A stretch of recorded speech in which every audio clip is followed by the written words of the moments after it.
보도의 진실과 시청자의 진심을 알아봅니다. YTN 뉴스 FM 열린 라디오 YTN. 저는 프로듀서 김양원입니다. 알고리즘이라는 단어 친숙하신가요? 쉽게 얘기하자면 문제 해결을 위한 명령의 일련화된 순서 절차를 뜻하는데요. SNS를 이용하다 보면 나에게 친숙하고 좋아할 만한 이슈들과 콘텐츠가 제공되죠. 이를 두고 알고리즘이 추천해줬다라고들 하던데요. 이런 맞춤형 정보가 때로는 우리를 자신도 모르는 사이 편향적으로 만든다는 우려도 있습니다. 우리에게 발빠르게 소식을 전해주는 언론도 점점 알고리즘처럼 편향적으로 돼가고 있다는 생각 혹시 해보셨습니까? 추미애 법무부 장관과 윤석열 검찰총장의 직무배제 명령과 취소 소송을 다루는 보도들, 이 편향적이라는 관점에서 오늘 한번 짚어보려고 합니다. 11월 28일 토요일 열린 라디오 YTN 바로 시작합니다.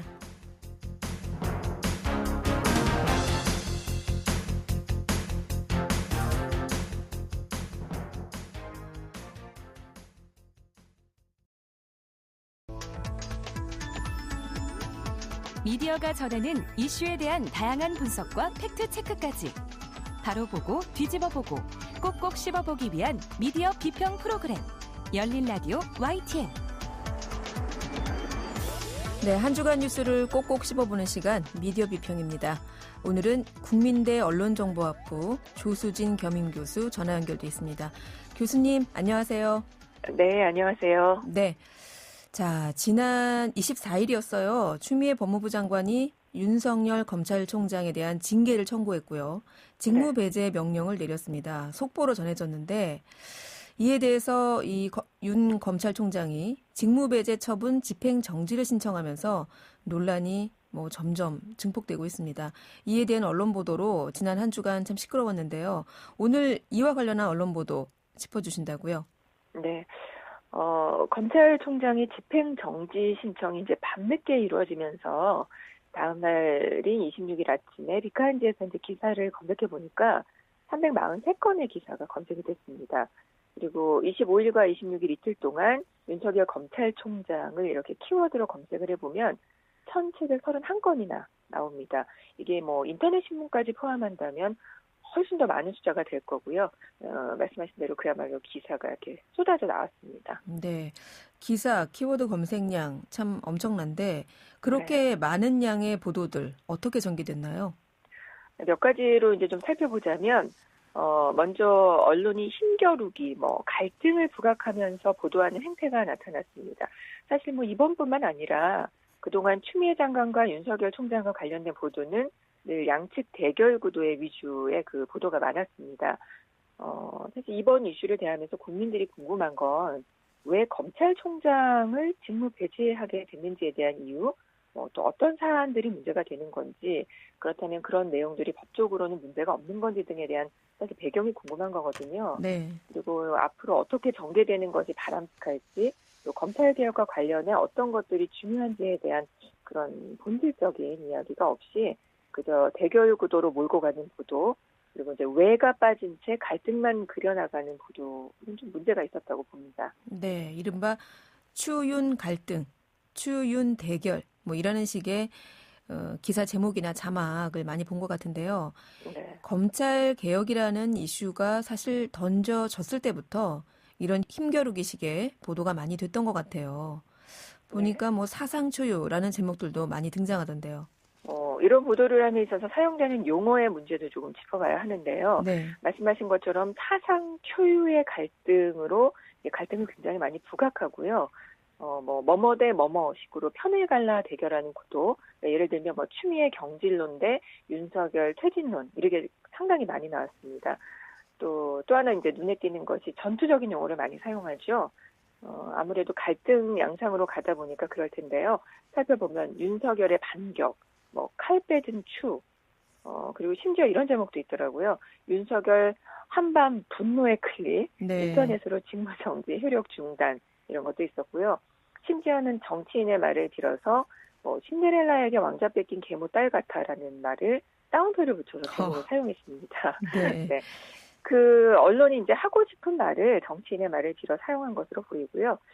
이어서 이제 보수 언론의 경우는 26일 대부분 궁지 몰린 추미애 등으로 비판 여론을 일제히 다루고요. 예를 들면 뭐 중앙일보가 궁지 몰린 추미애 검사 변협 참여연대 이어 여론도 돌아섰다 이런 건데요. 이게 이제 연구로도 검증이 된 건데 올해 정치학 연구에 게재된 논문입니다. 검찰 개혁과 관련해 굉장히 우리 사회가 양극화되어 있는데 연구에서는 정치적 갈등과 검찰 관련 뉴스를 다루는 미디어 편향성에 주목하면서 미디어 편향성이 그 특정 사안을 바라보는 언론 매체들의 관점 차이를 반영하고요. 뉴스 논조나 사용되는 단어의 차이를 통해서 분명히 드러난다라고 이렇게 또 연구에서도 밝히고 있습니다. 언급해주신 그 기사 제목들 보니까 뭐 갈등, 반격, 칼, 분노 참 거친 단어들이 많이 사용이 됐는데 네. 이 여론조사 같은 것을 봐도 그렇고요. 검찰개혁을 놓고는 꽤 오랫동안 여론이 팽팽하게 맞서 있고 또 실제 언론 보도 또한 좀 극명하게 양극단으로 갈리는 것을 볼 수 있었는데 네. 그럼 한번 구체적으로 언론 보도 내용들을 좀 살펴보시죠. 네, 구체적으로 언급된 예를 보면 7월 28일과 29일 나온 보도들인데요. 그 검찰 개혁 권고안과 관련된 주요 일간지의 그 신문사설 제목을 비교를 합니다.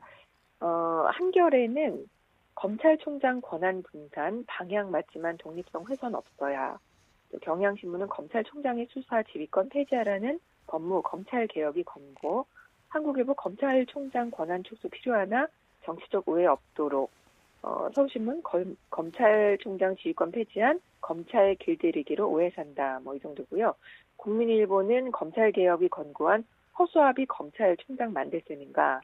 중앙일보 조국수호 세력이 만든 건 검찰 개혁 아닌가 장악인가. 조선일보 검찰을 대통령 사냥개로 되돌리려는 개혁안. 뭐 이렇습니다. 검찰개혁이라는 이슈를 다루는 지난 7월에 나온 보도들이었는데 주요 네. 언론들의 제목을 예로 한번 쭉 읊어주셨어요. 근데 실제로도 네. 보니까 훼손, 오해, 뭐 개혁인가 장악인가, 사냥개.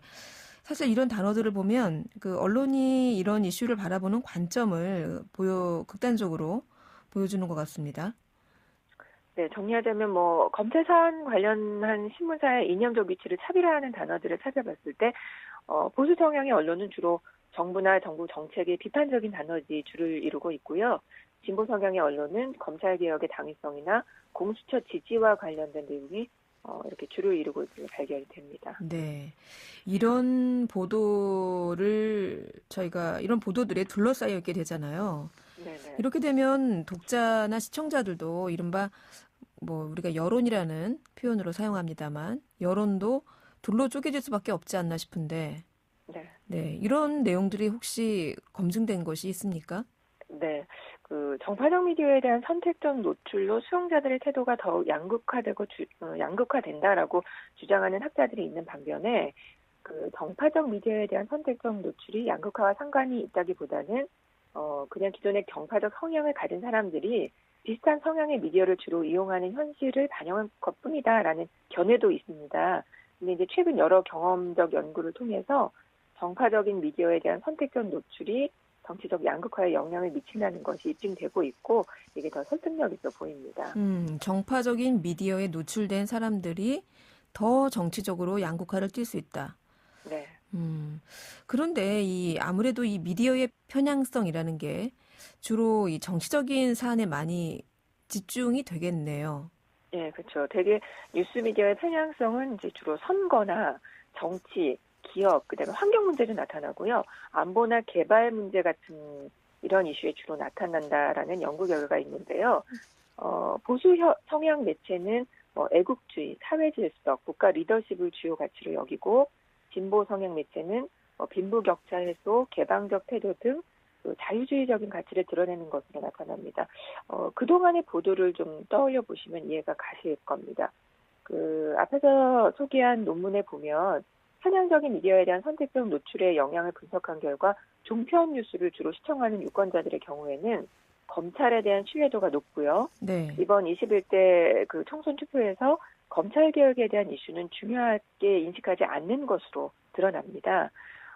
반대로 이제 지상파 뉴스를 주로 시청하는 유권자의 경우에는 검찰에 대한 신뢰도가 낮고 검찰 개혁 이슈는 21대 총선에서 투표 결정의 주된 요인으로 작용한 것으로 나타났습니다. 그러니까 이제 정파적으로 편향된 미디어 이용이 정치 현상을 해석하는 데 영향을 미치고 결과적으로는 이렇게 양극화된 정치 태도로 이어진다라는 것을 볼 수가 있겠죠. 네, 논문을 인용해 주셨는데 종편 뉴스를 시청하는 좀 연령층이 높고 보수적인 성향을 띤 유권자들의 경우에는 뭐 검찰 개혁은 별로 그렇게 중요한 건 아니다. 이런 경향이 드러났고 반대로 검찰에 대한 신뢰도 자체가 높아요. 네. 그쪽은. 네. 네.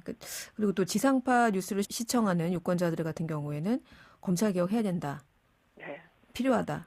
이런 인식이 있다라는 말씀이신데 그러면 윤석열 그 총장하고 네. 그 법무장관하고 대결 구도를 다루는 그 기사도 사실 이렇게 나타나고 있죠, 지금. 그러게요. 네. 자, 그렇다면 뭐 요즘 이런 말씀들 하시잖아요. 뭐 검찰 개혁 특히 이번 이슈를 놓고 야, 요즘 이렇게 나라가 둘로 쪼개진 적이 없었다. 이런 말씀들을 많이 하시던데 네. 지금 교수님께서 분석하신 내용대로라면 둘로 나눠진 듯한 이런 언론의 시각이 어쩌면 여론을 더 양분화하는 데 한몫하고 있다. 이렇게 볼 수 있겠네요. 네, 그렇습니다. 네. 그 최근에 이 뭐 검찰하고 법원을 취재하는 기자들을 법조 기자라고 하는데 이번에 이 법조 기자들을 상대로 한 설문조사도 있었죠. 법조 기자의 뭐 94%가 추미애 수사지휘권 발동에 문제 있다라고 응답했다는 그런 기사가 굉장히 많이 나왔거든요. 네. 이 법조 기자 설문에 출입 매체가 32곳이 있는데 그 가운데 이제 30곳이 답했고요. 207명의 기자 중에 99명만 답을 했다고 해요. 근데 이제 여기 보도 보면은 설문의 질문이 어떤 것이었는지와 왜 이런 답이 나왔는지에 대한 분석은 없었고요. 불참한 언론사가 두 곳이 있습니다. 그 YTN과 MBC거든요. 네. 근데 YTN과 MBC 기자들은 왜 불참했는지, 왜 이 그 설문조사를 거절했는지에 대한 분석은 없었습니다. 이에 대해서 이제 MBC는 질문 자체가 어떤 결과를 유도하는지 뻔히 보여서 거부했다라고 밝혔고요. YTN의 그 전준영 법조 팀장은 법조 언론인 클럽이라는 단체의 결정 취지나 인적 구석에 동의하지 않아서 거절했다라고 설명을 했거든요. 네. 이제 이와 관련된 것들은 기사에서 나오지 않았고요. 이제 언론이 건전한 공론장의 역할을 해 나가야 하는데 그런 역할이 좀 실종되고 있고 갈등의 원인으로 지금 앞에서 본 것처럼 갈등의 원인으로 작용하고 있다는 점들이 참 안타깝습니다. 우리가 이제 그동안 살펴봤던 많은 이슈들, 코로나 시국에서 나타난 문제도 그랬고요. 독감 백신도 그랬고, 북한 문제, 재난보도조차도 기승전 정쟁이었잖아요. 네. 그래서 이 자리를 통해서 그런 비판들을 많이 해왔습니다. 그런데 이 문제는 여전히 계속되고 있습니다.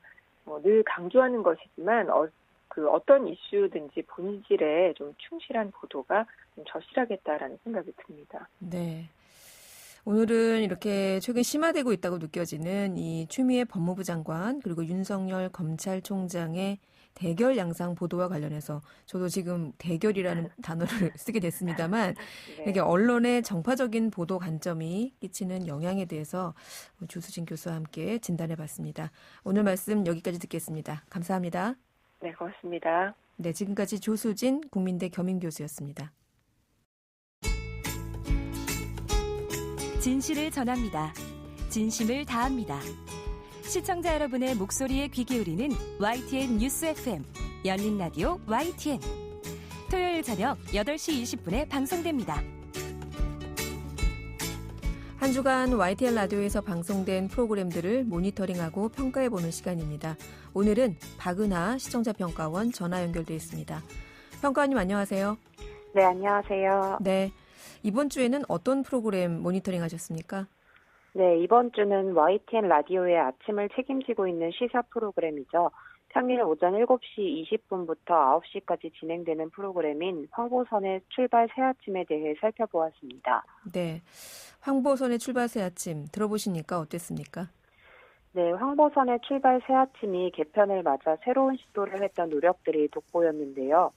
예를 들어 화요일에 방송되는 초선열전이라는 코너를 말씀드리고 싶습니다. 기존 코너처럼 여야 각 정당의 의원들이 정치적 이슈에 대해 토론을 한다는 형식은 비슷하지만 초선 의원들의 시각으로 정치적인 문제를 짚어보는 점이 베테랑 의원들과는 조금 다른 차별점을 두었다고 생각합니다. 초선 의원이기에 순수한 시선으로 국회 개혁 과제나 정치적 사안을 바라보고 있다는 느낌을 받았는데요. 그래서 국민이 더 공감할 수 있는 이야기들이 많이 나왔습니다. 토론할 주제에 대해 공부와 준비를 많이 해온 열의도 느낄 수 있었고요. 또한 특정한 의원의 발언에만 치우치지 않고 자연스럽게 번갈아가면서 공평한 시간 배분으로 분명한 의견을 표현할 수 있었다는 점도 말씀드리고 싶습니다. 네, 긍정적으로 봐주셨는데 아쉬운 점은 없으셨어요? 네, 토론 시 이제 진행자의 별다른 개입 없이 계속해서 출연자들의 발언으로만 진행되고 있다는 점이 조금 아쉬웠습니다. 출연자가 장황하게 말하는 부분도 있기 때문에 내용을 빠르고 쉽게 이해하는 데 어려움도 있었습니다. 정치적으로 중립적인 진행자의 태도도 중요하고 출연자들의 토론 시간을 더 확보하기 위해 진행자가 최소한의 의견을 내는 게 필요할 때도 있습니다. 하지만 진행자의 개입이 현저히 적다 보니 청취자들의 중간부터 듣는다면 전반적인 토론의 흐름을 파악하는 데 원활하지 않을 수도 있다는 생각이 들었습니다. 출연자들의 논지를 간략하게 요약 정리해주고 흐름을 정리해주는 차원에서 진행자의 개입은 꼭 필요해 보입니다. 네, 진행자가 중립성 그리고 균형감 해치지 않는 범위에서는 좀 토론에 개입을 했으면 좋겠다 이런 의견 주셨는데요. 다음은 또 어떤 모니터링 내용이 있을까요? 네, 공수처장 후보추천위원회와 관련된 인터뷰들에 대해 말씀드리고 싶습니다. 공수처장 후보추천위원회의 후보 추천 합의가 결국 불발된 상황에서 앞으로 국회에서 난관이 예상되고 있습니다. 황보선의 출발 새아침에서 19일에 공수처장 추천위, 후보 추천, 공수처법 개정 이슈 등 여야의 입장 차이를 들어볼 수 있는 인터뷰들을 함께 배치했는데요. 이로 인해 여야의 의견을 상세히 들을 수 있었습니다. 하지만 이제 아쉬운 점도 발견했습니다. 거대 정당만 아니라 다른 소수 정당의 입장도 들어볼 수 있는 보다 균형 있는 자리가 마련되었으면 하는 바람이 들었습니다. 이제 공수처법에 대해 더불어민주당과 국민의힘 입장에서 집중해 다루고 있었고 크게 보면 일주일간 진행된 인터뷰에서는 이 두 거대 정당을 제외한 다른 정당들의 공수처장 후보 추천위와 관련된 인터뷰는 부재했기 때문입니다. 네, 거대 양당의 이슈에만 매몰되지 말고 좀 침묵하는 소수의 목소리도 더 들려달라 이런 말씀이신 것 같고요. 인터뷰 이 대상자 선정 이외에 혹시 짚어주실 점이 있을까요? 인터뷰와 토론 주제들이 다소 획일적이라는 생각이 들었습니다. 물론 한 주제에 집중되는 정치적인 이슈가 한정적일 수도 있습니다. 하지만 두세 개의 주제에서 벗어나지 못하고 인터뷰하고 있다고 느꼈는데요. 이번 주는 공수처장 후보추천위원회와 김해 신공항 검증이 백지화 사안 등 거의 이 두 가지로만 인터뷰를 이어간 것 같습니다. 대부분 같은 주제로 인터뷰이만 다르게 진행됐는데요. 주제가 반복되면서 이슈를 다각도로 짚어본다는 장점은 있었지만 그만큼 짧은 시간에 피상적인 내용으로만 인터뷰를 들을 수밖에 없었습니다. 오히려 주제를 심도 있게 다루고 있다는 생각은 들지 않아 그 부분이 아쉬웠습니다. 네, 마지막으로 드리고 싶은 말씀이 있는데요. 단순한 정치 싸움에서 벗어난 품격 있는 논의들이 다루어지길 바랬는데 부동산 대책과 신공항 검토 문제 등을 정치적 공방으로 이어가는 측면이 있어서 청취자의 입장에선 아쉬움도 남았습니다. 네, 단순한 정치 싸움에서 벗어난 품격 있는 논의들을 해달라 하셨는데 요즘 뉴스가 그렇지가 않아서 네. 이게 쉽지 않은 것 같고요. 네, 오늘은 평일 오전 7시 20분부터 진행되는 황보선의 출발 새아침에 대한 시청자 평가원의 의견 들어봤습니다. 오늘 말씀 고맙습니다. 네, 고맙습니다. 네, 지금까지 박은하 시청자 평가원이었습니다. 열린 라디오 YTN에서는 시청자 여러분의 목소리를 듣습니다. 참여 신청과 의견은 유료 문자 샵 0945, 우물정 0945나 YTN 라디오 프로그램 열린 라디오 YTN 게시판을 통해 남겨주세요. 뉴미디어 트렌드 함께해 주실 분이죠. 콘텐츠를 사랑하는 분이십니다. 뉴아이디의 김조한 이사 전화 연결되어 있습니다. 김 이사님 안녕하세요. 안녕하세요. 네, 자 오늘 가져오신 소식은 어떤 겁니까? 디즈니 플러스의 한국 진출 무사한 소식입니다. 디즈니와 픽사 그리고 마블을 품고 있는 거대 플랫폼이자 한국에서도 너무 사랑받고 있죠. 그리고 넷플릭스의 강력한 대항마로 손꼽히던 디즈니 플러스의 한국 진출이 사실상 물 건너갔다는 기사들이 많이 나왔어요. 네. 디즈니 플러스의 한국 유치를 강력하게 추진했던 이동통신 3사가 사실상 손을 놨다는 것이었는데요. 통신 3사가 디즈니 본사와의 논의를 진행해왔지만 진행 상황이 없고 디즈니 측이 소극적으로 나왔다. 그리고 디즈니 플러스의 한국 진출 결렬설이 사실이 아니란 반박 보도까지 나오면서 지금 이게 도대체 뭐냐라고 궁금해하시는 분들이 많은 것 같아요. 그러니까 디즈니 플러스와 한국 진출 협상을 벌였던 국내 이동통신 3사에서는 디즈니가 네. 너무 소극적이다 이렇게 토로를 했고 그렇지만 이런 상황에도 불구하고 뭐 진출이 아예 결렬된 것은 아니다. 하여튼 뭔가 순조롭지 않다는 건데 네네. 왜 이런 보도가 나오고 왜 이렇게 어려움을 겪고 있는 건가요? 사실 한국 사업에 대해서 이야기가 길어지고 있는 건 사실이고요. 네. 왜냐하면 이제 넷플릭스를 진출할 때는 통신 3사가 적극적으로 참여하지 않았었어요. 근데 이번에는 어떻게 보면 실타래를 좀 제대로 풀고 싶어서 얘기를 시작한 건 사실인데 네. 복잡한 이해관계가 얽혀있기 때문입니다. 복잡한 이해관계? 어떤 건가요? 이제 일단은 외국 OTT 플랫폼에 한국 진출할 때는 이제 꼭 나오는 얘기가 있어요. 네. 망사용료. 망사용료. 문제가 발생하고 있고 망사용료라고 하면 아직도 잘 어려우신 분들이 많으실 건데 예를 들면 유튜브나 넷플릭스 같은 컨텐츠 사업자가 통신사가 만든 인터넷망을 이용할 때 내오는 요금인데요. 네. 이게 사용한 양에 따라서 내는 요금이 아니라 어떤 일정 시간에 많이 몰릴 수 있잖아요. 트래픽이. 사람들이. 네, 트래픽이. 그럼 네. 트래픽이 몰리는 어떤 가장 큰 지점을 가지고 돈을 내는 거예요. 그래서 만약에 넷플릭스가 저녁에 사람들이 많이 본다. 그래서 반대로 다른 사용자들, 다른 넷플릭스 사용하지 않는 사람들이 인터넷 사용하는 데 있어서 피해를 봤다. 이런 네. 것들을 이제 돈으로 받는 거라고 보시면 됩니다. 근데 외국계 기업들은 국내 통신사와 계약을 하고 사용하는 게 아니라서 망사용 내지를 안 해도 된다. 뭐 이런 식으로 조금 계속 이슈가 있었잖아요. 페이스북이라든지 넷플릭스라든가. 그랬죠. 네, 근데 대표적으로 국내 기업들은 네이버, 카카오 등은 망사용료를 내고 있고 그리고 넷플릭스는 내주고 있지 않아서 공정성 논란이 있었죠. 그리고 아직도 SK 브로드밴드와 넷플릭스 소송은 끝나지 않고 있습니다. 그래서 디즈니 역시 한국에서 OTT 사업을 하기 위해서는 이 부분을 피해갈 수는 없기 때문에 이 부분이 이제 포함된 논의가 되고 있었던 것이죠. 그러면 예를 들어 같은 플랫폼 기업인 넷플릭스한테는 받지 않았던 망사용료를 이번에 새로 한국 시장에 진출하려고 하는 디즈니 플러스에게는 좀 물리려고 한다. 이런 분위기인데 뭐 디즈니 입장에서는 당연히 망사용료를 내고 싶지 않을 것이고 또 국내 기업에는 물리고 해외 기업에는 안 물리니까 이런 국내외 플랫폼 기업 간의 형평성의 문제가 불거지고 있는 상황이라 여러모로 순조롭지는 않은 상황이다. 그렇지만 넷플릭스는 이런 상황에도 불구하고 국내 시장에서 승승장구하고 있지 않습니까? 승승장구하고 있죠. 뭐 이제 거의 점령을 했다는 표현도 틀리지 않을 정도로 하고 있는데 네. 일단은 넷플릭스는 국내 기업과 오리지널 콘텐츠 제작을 하고 있고요. 네. 그리고 뭐 망사용료 이슈가 있지만 KT나 LG 플러스와는 이제 그 셋탑박스에 내재화가 되면서 그렇죠. 그런 망사용료에 대한 이슈도 해결했다는 얘기가 있습니다. 근데 SK는 아시다시피 웨이브라는 만든 플랫폼, 넷플릭스와 경쟁하는 플랫폼을 가지고 있고 그런 면에서 아직 협력을 하거나 이런 부분들이 좀 어려운 부분이 있었는데 네. 뭐 디즈니 플러스는 현재 철저하게 월트 디즈니의 자체 제작 컨텐츠 혹은 최근에 인수했던 폭스라든가 뭐 이런 데 컨텐츠만 사용하고 있어요. 네.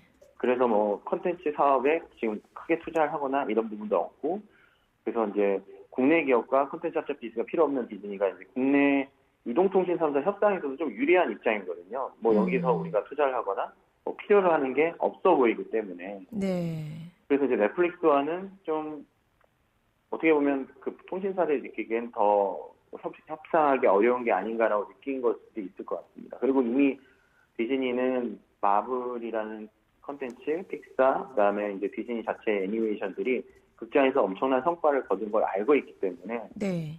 이미 한국 시장에 어느 정도 성공을 할 수 있다? 뭐 이런 생각들을 하고 있는 것 같아요. 말씀 듣다가 궁금해서 여쭤보는데, 그러면 넷플릭스는 지금까지 알려지기로는 망 사용료를 내지 않고 있다, 이렇게 알려져 있는데, 지금 KT나 LG 같은 경우에는 셋탑박스에 넷플릭스가 들어가 있는 상황이기 때문에, 외부로 알려져 있지는 않지만, KT와 LG와는 넷플릭스가 뭔가 이 망 사용료 관련해서 어떤 암묵적인 뭔가 합의가 이루어진 부분이 있을 수 있다, 이런 말씀이세요? 네, KT 같은 경우는 실제로 그런 얘기를 언론에서 얘기를 했던 경험이 있고요. 네. 네, 그래서 저희 추측입니다만 그러지 않았을까라고 생각하는 부분입니다. 근데 이제 웨이브를 운영하고 있는 SK 쪽은 조금 결이 다르다 보니까, 예, 아직까지 그 넷플릭스와는 이런 분쟁 상황에 있는 거고, 지금 한국 시장에 새로 들어오는 디즈니 플러스도 역시나 같은 문제 때문에 조금 곤란한 상황일 수도 있다라는 보도들이 나오고 있는 거군요. 네. 근데 그런데 통신 3사랑 사실 협의가 안 된다고 해서 서비스를 런칭할 수 없는 건 아닙니다. 네, 뭐 아시겠지만 뭐 아마존도 마찬가지고요. 지금 서비스를 한국에서 하고 있거든요. 아마존 프라임 비디오도. 네. 물론 알려지지 않았지만. 네. 그리고 넷플릭스도 그런 협의 없이도 사실 해외를 통해서 서비스를 했었기 때문에 네. 그게 뭐 이것 때문에 서비스를 못한다, 못 들어온다, 그거는 아닌 것 같아요. 네. 그렇군요. 그 디즈니 플러스가 국내에는 아직 진출을 지금 타진하고 있는 상황이지만 이미 진출해 있는 곳도 있잖아요. 네. 해외에서는 어땠어요? 지난해 11월 런칭을 했죠. 그래서 미국, 캐나다 등 북미 시장을 먼저 하고 호주, 뉴질랜드, 그리고 네. 인도, 유럽, 그리고 6월에 일본, 그리고 이제 다음 달인 12월에는 남미까지 확대를 하겠다고 선언한 상태입니다. 그리고 전방위적으로 이렇게 진출을 하면서 네. 서비스를 시작한 지 1년 만에 구독자가 7,300만 명이 넘었어요. 근데 이 숫자가 굉장히 좀 눈에 띄는 거는 경쟁자인 넷플릭스의 경우는 8년이 걸린 수치입니다. 넷플릭스는 8년 동안 7천만 명 확보했는데 네. 지금 디즈니 플러스는 불과 1년 만에. 그렇죠. 그리고 또 하나 좀 재밌는 거는 디즈니라는 회사가 네. 디즈니 플러스만 서비스를 하고 있는 게 아니고요. 네. 훌루라고 하는 우리로 따지면 한국판 웨이브 같은 서비스를 미국에서 서비스하고 있고 그 가입자가 3,200만 명 정도 됩니다. 네. 그리고 스포츠 전문 OTT인 ESPN 플러스가 1,000만 명이 좀 넘고요. 그다음에 이제 그 인도의 넘버원 OTT라고 불리우는 핫스타도 디즈니가 갖고 있거든요. 네. 그 숫자 합치면 1억 2,500만 명 정도 되고요. 그러면 이미 경쟁자들이었던 HBO나 MBC 유니버설의 피코경과는 다르게 애플 TV 플러스도 마찬가지고요. 네. 눈에 띄게 성장을 했고, 그래서 진짜 넷플릭스와의 경쟁자가 될 만하다라고 볼 수 있고요. 그래서 이런 성적 때문에 40년 만에 처음으로 적자를 기록했어요. 디즈니가. 이렇게 잘 되는데요? 그런데도 주식은 올랐어요. 그러니까 디즈니 그 본사. 네네. 디즈니 플러스 말고 디즈니 본사는 적자를 기록했지만 그럼에도 불구하고 이 디즈니 플러스 실적은 계속 상승 곡선을 그리고 있다. 네. 그렇군요. 자, 그럼 이렇게 보니까 뭐 북미, 남미, 유럽, 일본 뭐 다 이미 진출을 해서 좋은 실적을 내고 있다는 말씀이신데 그럼 이 국내의 출시가 영영 미뤄지지는 않을 것 같아요. 언제쯤 우리가 디즈니 플러스를 만날 수 있을까요? 당장은 아닐 것 같아요. 근데 이동통신 3사가 바라보는 디즈니 한국 서비스 시장은 내년인데요. 네. 제 예상으로는 내년 1분기는 넘어지지 않을까 생각이 들고 그리고 지금 그냥 뭐 여기저기 들리는 얘기로는 한국 제작사들과에도 어느 정도 협력을 하려고 하고 있는 것 같습니다. 그래서 한국 진출을 할 때 뭐 그냥 진출하는 게 아니라 최대한 현지화를 잘 해서 들어올 것 같고요. 네. 아직까지는 뭐 이제 만약에 디즈니가 당장 들어온다고 하면 픽사 애니메이션 신작인 소울이나 이런 콘텐츠가 극장 개봉을 확정하지 않았을 것 같아요. 왜냐하면 넷플릭스 미국에서는 디즈니 플러스에서 만날 수 있거든요. 그리고 마블 시네마틱 유니버스 페이지 4가 내년부터 나옵니다. 그게 이제 그 디즈니 플러스에서 볼 수 있는 컨텐츠가 완다비전이란 컨텐츠와 팰컨 앤 윈터 솔저와 같은 원래 우리 국내에서 정말 많은 팬들이 시청했던 그 네. 극장에서 관람했던 네. 마블 유니버스를 디즈니 플러스에서 볼 수 있기 때문에 들어오게 된다면 아마 그런 컨텐츠가 출시되는 시점과 맞추지 않을까라고 생각을 하고 있습니다. 그렇군요. 영영 미뤄지진 않을 것이다. 내년 1분기 이후에는 한국에서도 시청자들을 만나지 않을까 이런 전망까지 네 그렇습니다. 자 이제 시간이 돼서요. 그 2주의 화제 콘텐츠 듣고 마치겠습니다. 어떤 거 준비하셨어요? 그랑사가의 연극의 왕이라는 영상인데요. 네. 지금 소셜에서 굉장히 큰 화제가 되고 있습니다. 이게 어떤 거예요? 보시면 이제 처음 출연하는 친구가 드라마 동백꽃 필 무렵에 필구역으로 많은 사랑을 받았던 아역 배우 그 김강호 아역 씨가 배우. 네. 예, 어린이 영재를 참여하는 컨셉이에요. 네. 근데 갑자기 자기가 이 정도는 쉽게 할 수 있다라고 하면서 이제 그 영재에 들어가려고 하는데 어린 유아인 씨가 햄릿으로 나오고요. 어린 엄태구 씨가 아더왕으로, 어린 조여정 씨가 줄리엣으로, 박희순 씨가 별주부전의 거북이로 막 이렇게 등장을 합니다. 그러면서 이제 그 김강호 씨가 되게 당황을 하고 거기에 이제 이경영, 태연, 배성우 씨, 신구 씨 뭐 이런 다양한 배우들이 다 출연을 합니다. 그럼 이 영상만 보면 도대체 이게 광고거든요. 이렇게 많은 캐스팅을 하면서 도대체 뭘 하려고 하는 건가 보면 그랑사가라는 게임의 홍보 영상입니다. 근데 실제로 이 영상에는 게임 그 홍보에 대한 내용이 1절도 없어요. 그래서 네티즌들은 영화 찍어도 이 정도 출연진은 안 나온다. 그러네요. 개발비 절반을 여기다 쓴 것 같다는 반응이 보일 정도입니다. 조회수도 엄청 나겠는데요? 영상 조회수가 290만 회를 넘었고요. 네. 덕분에 그랑사가의 사전 예약자도 200만을 돌파했다고 합니다. 와. 그러니까 이 말씀하신 그 모바일 게임의 홍보 영상으로 제작한 컨텐츠인데 지금 말씀하신 대로 뭐 유아인, 조여정, 박희순, 이경영, 오정세 그야말로 초호화 캐스팅을 했네요. 네. 네. 이 홍보 영상 덕인지 또 게임이 나오기도 전에 이렇게 사전 예약자만 200만 명을 넘었다고 하는데 야, 이런 초호화 캐스팅 홍보 영상을 만든 기획자가 누굽니까? 스타트업이에요. 엠픽셀이라는 회사고요. 또 넥슨, 넷마블, NC 같은 진짜 대형 퍼블리셔들 한국에. 네. 그다음에 중국산 게임이 거의 이 시장을 점령하고 있다시피 하는데 여기 도전장을 낸 겁니다. 그리고 이 게임이 첫 번째 게임이에요. 이 회사의 첫 작품. 네. 그리고 지난 13일 쇼케이스 통해서 게임을 대외적으로 공개했고요. 네. 근데 스타트업이라고 해서 완전 신은 아니고 그 넷마블의 간판 모바일 게임인 세븐나이츠라는 게임이 있습니다. 최근에 세븐나이츠 2가 나온다고 또 광고를 하고 있는데 네.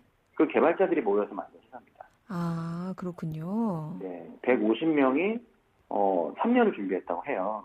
개발자만 150명. 네, 그래서 와. 출시 전에 투자된 금액만 300억 원이 넘고요. 누적으로 한 600억 원의 투자를 유치했다고 합니다. 이 게임에 이렇게 많이 그 자본이 몰립니까? 게임 제작비가 상당히 많이 들어가는 사업입니다. 그 웬만한 대작 영화 한 편인데요? 대작 영화도 한국에서 아직 최근에 이 정도 금액의 대작 영화 나온 적이 없죠. 그렇군요. 그 아까 말씀하신 홍보 영상의 제목이 연극의 왕이었어요. 네. 그러면 이 게임도 뭐 연극 내용으로 이루어진 거예요? 그랑사가는요 중세시대를 배경으로 해요. 그래서 네. 드래곤의 저주로부터 왕국을 구하기 위해 몸을 떠나는 기사라는 얘기고요. 뭐 최초의 땅이라 불리는 에스프로젠에 부딪히는 수많은 영웅들의 서사시. 그러니까 예를 들면 다양한 그런 영웅들 얘기를 아까 드렸잖아요. 뭐 아더도 있었고, 누구도 있었고 하는 그런 있었고. 캐릭터들이 네. 서사시를 펼치는 소위 말하는 그 다중 접속 역할을 수 있는 게임이 MMORPG 게임입니다. 그럼 별주부도 나오는 거예요? 실제로 게임을 아직 접해보진 않아서 그 캐릭터들이 다 나오는지는 확인은 못 해봤어요. 그렇군요. 자, 뭐, 이런, 오늘 이 방송 내용 들으시는 우리 애청자분들, 나는 게임이라고는 테트릭스 갤러그밖에 모르는데, 설마요. 네, 근데 요즘은, 와, 이렇게 모바일 게임이 대세고, 앞서 말씀하셨지만, 투자 금액이 몇백억 수준으로 몰릴 정도로 정말 어마어마한 시장이군요. 게임뿐만 아니라 그 게임을 홍보하는 컨텐츠를 거의 극장 대작 수준으로 만드는 이 규모. 정말 이 클래스가 남다른 게임 콘텐츠의 세계까지. 야, 오늘 뉴미디어 트렌드도 재밌었습니다. 말씀 잘 들었습니다. 네, 감사합니다. 네, 지금까지 뉴 아이디의 김조한 이사였습니다.